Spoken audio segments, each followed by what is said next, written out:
C'est dans une ambiance de joie que chaque le 5 juillet de l'année, les adeptes du christianisme prophétique en Afrique, Église Lassie Simon Zéphirin, célèbrent partout dans le monde la révélation du 5 juillet 1948, marquant la naissance de cette œuvre salutaire de Jésus-Christ par ce digne prophète qui a servi Dieu dans la nation congolaise et ailleurs en 1948 à 1914. C'est dans cette optique que le pasteur Jean-Christ Ngala Tembe, président de la sous-commission mobilisation et communication pour le pèlerinage de Dolisie Mukundo 2024, a fait la ronde des églises de Brazzaville en commençant par Mikalu Ngamakoso. Les adeptes de l'église Lassis allaient fêter le 5 juillet qui est 1948, la création de cette église par le prophète Lassis Simon Zéphirin.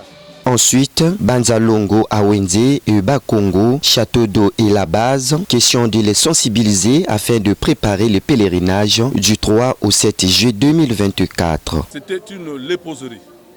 C'était un village de lépreux où personne n'avait accès. Mais le prophète Lassi, dans sa révélation, est rentré dans ce village-là. Et il est allé guérir tous les lépreux qui étaient là-bas.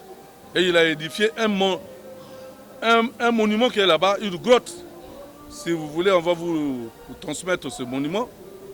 Il a implanté une croix depuis le 23 février 1958.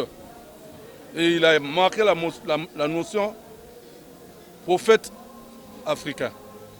Nous sommes en février 1958. Et le 28 novembre 1958, c'est la proclamation de la République. Il faut reconnaître qu'en ce temps-là, le prophète Lassi avait déjà fait sortir le drapeau vert, jaune, rouge. Donc dans ses tournées, il tournait avec ce drapeau. Et les gens lui demandaient, il dit, mais ce sera le drapeau de notre pays. Voilà encore une prophétie pour laquelle les gens peut-être ne connaissent pas. Mais voilà ce que cache un peu ce monument-là. Donc c'était un village de lépreux. Et si vous allez, vous savez, il a éradiqué la lèpre. Et les colons qui étaient là, il y avait l'hôpital qui était là avec le centre d'hospitalisation. Ils étaient contraints de fermer leurs affaires et puis ils sont partis. Si vous allez, le bâtiment est encore là pour lequel on internait les malades. L'année passée, nous étions là-bas, il s'est passé des choses, c'est-à-dire que des choses miraculeuses. Jésus a dit, venez à moi, vous tous qui êtes chargés, fatigués, et je vous donnerai tous ceux qui sont, qui veulent vraiment vivre l'événement. Vous venez et vous allez voir. Il faut accompagner le message du président de la République en savoir que cette année est dévouée à la jeunesse. Et effectivement, l'église Lassis va se vouer pour ça aussi. Si nous partons en pèlerinage, nous allons prier pour la nation, pour tout, mais en dehors de ça, en particulier sur le message du président de la République pour motiver la jeunesse, pour prier pour cette jeunesse, afin que cette jeunesse soit évoluée et puisse avoir les atouts qu'il faut.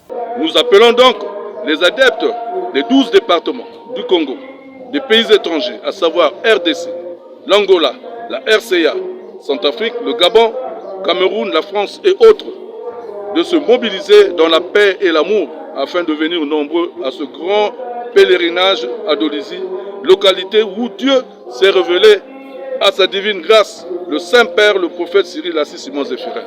Enfin, il s'est de noter que son éminence Joseph Tiyoko, actuel chef spirituel et représentant légal, n'a fait que conduire à son tour le peuple de Dieu à Kitanzi, lieu sacré de notre église, dont il a hérité le règne de son prédécesseur, Papa Jean-Gaston Makosso, en 2006. Bref, seulement en 2023, l'église se retrouve à Dolisie, au village Mukundo dans les Niari, car c'est autour de la pierre qu'ils y trouvent que le prophète Lassi guérissait les lépreux.